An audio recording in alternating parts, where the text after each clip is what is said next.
There are many different perspectives on how the Beatles came to an end, and at the time, a lot of fans blamed Paul McCartney because he was the first person to announce that the band would be breaking up. However, throughout the years, he disclosed that John Lennon was the one who stated that he would go from the group, which was a very challenging time for Paul, George, and Ringo.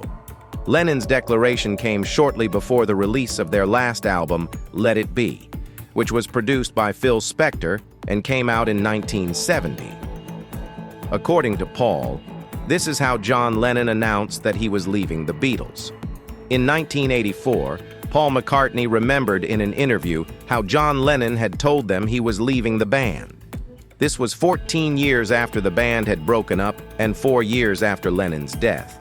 John Lennon wanted to back on the road doing tiny venues, then move up to our prior shape, and then go and play. However, it was John who was unwilling to do so. Linda McCartney, who was Paul's wife before she passed away, was also part of the conversation. She added that Lennon first told Alan Klein, the manager of the Beatles, that he was leaving the band.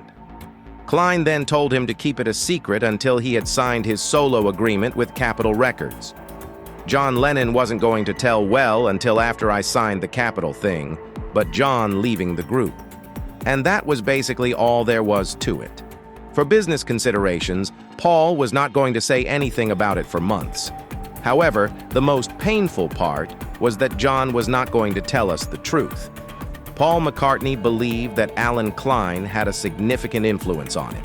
After the band broke up, Paul, Ringo, George, and John all began successful solo careers, releasing iconic albums, particularly in the 1970s.